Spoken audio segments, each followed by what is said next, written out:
Here's Shaq. Against Dudley. Nice! Shaquille O'Neal was so powerful on that move that Dudley could not even foul him.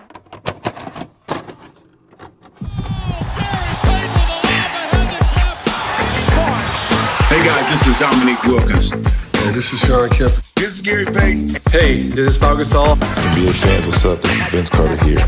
Hey, what's up? This is Matt Barnes. If you're an old school NBA fan like I am, make sure you check out the Basketball Time Machine with my man Sean David. Hey folks, welcome back to the Basketball Time Machine. I'm your host, Sean David. Thanks for tuning in. Let's talk some old school NBA basketball.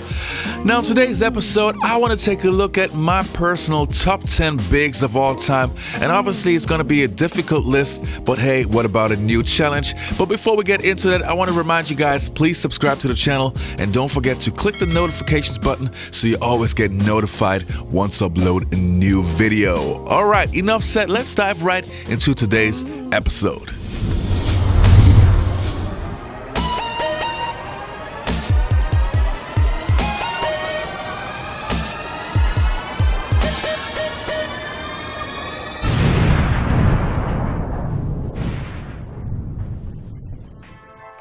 Now, obviously, there are different ways how to approach this list, so how am I going to do it?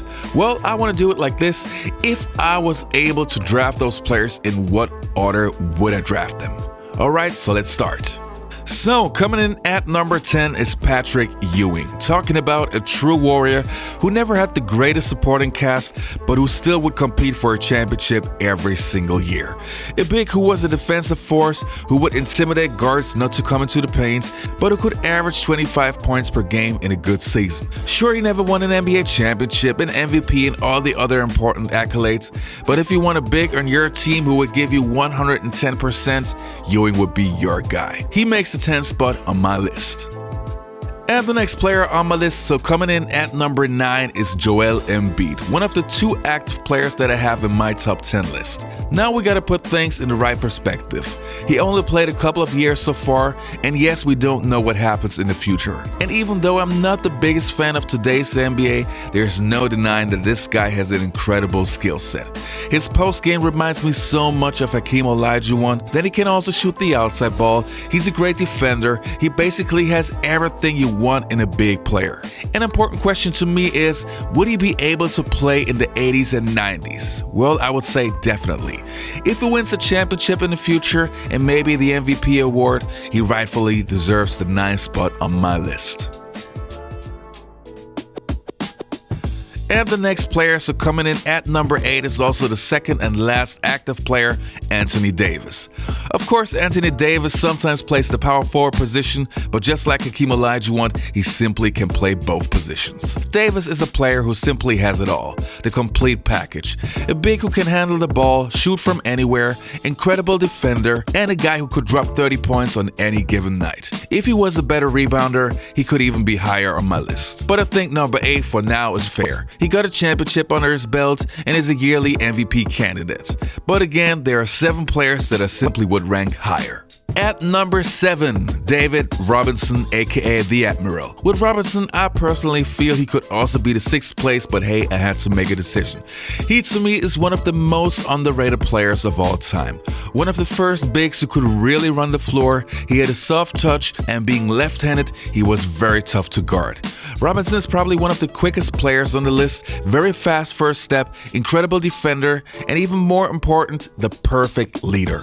He once scored 71 points in a single game, was the MVP of the league, the defensive player, the rookie of the year, so he deserved a good 7th place. And the next player, so coming in at number 6, is the chairman of the boards, Moses Malone.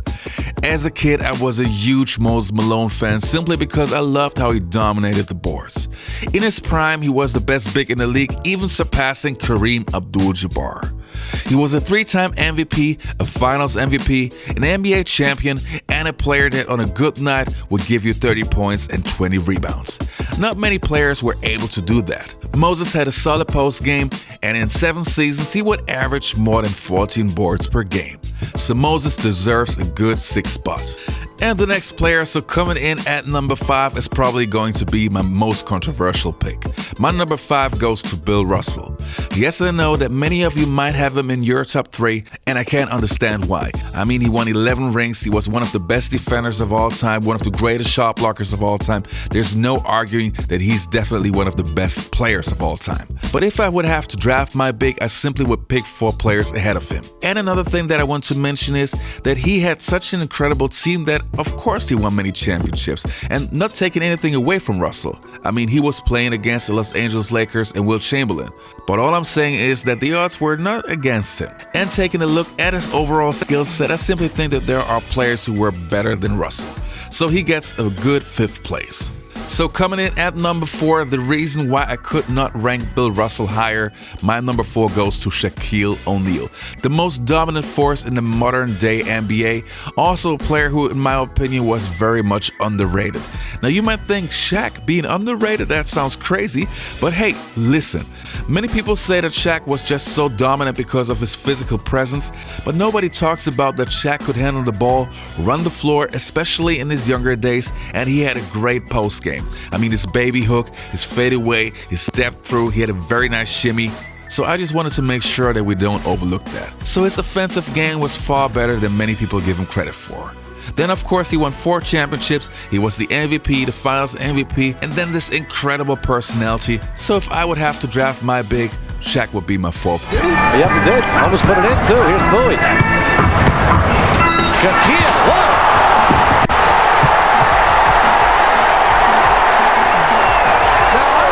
Seen that. Hold on to the roof.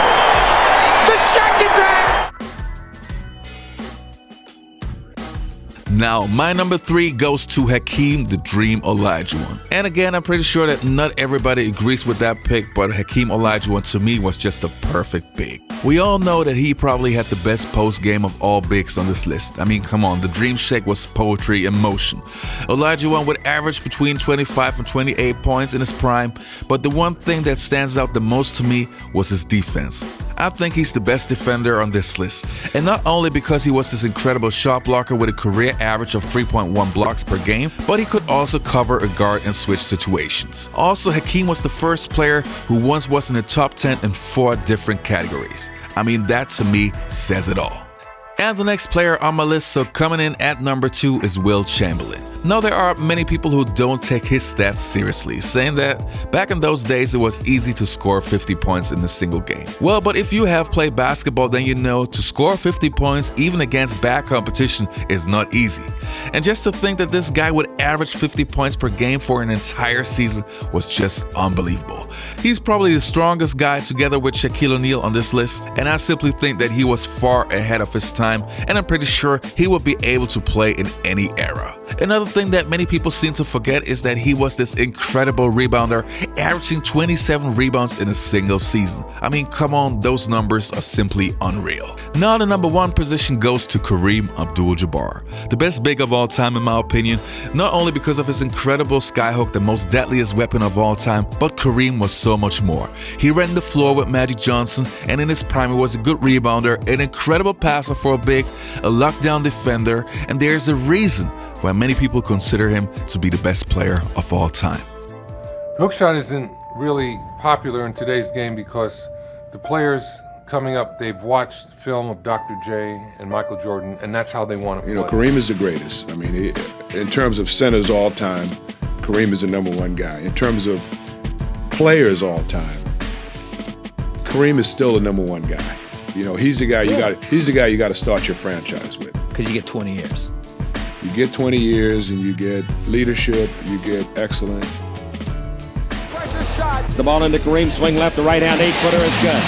He should eat Brown up inside. You are watching what greatness is all about. And Kareem with the skyhook. Chicago found Kareem Abdul-Jabbar virtually unstoppable. That takes care of that. That's 11 points now for Kareem tonight. When you say the big man, you're talking about only 1 man. Goes in low to Kareem Abdul-Jabbar. Kareem swings left, shoots right. 12-footer, good rhythm, and he got it.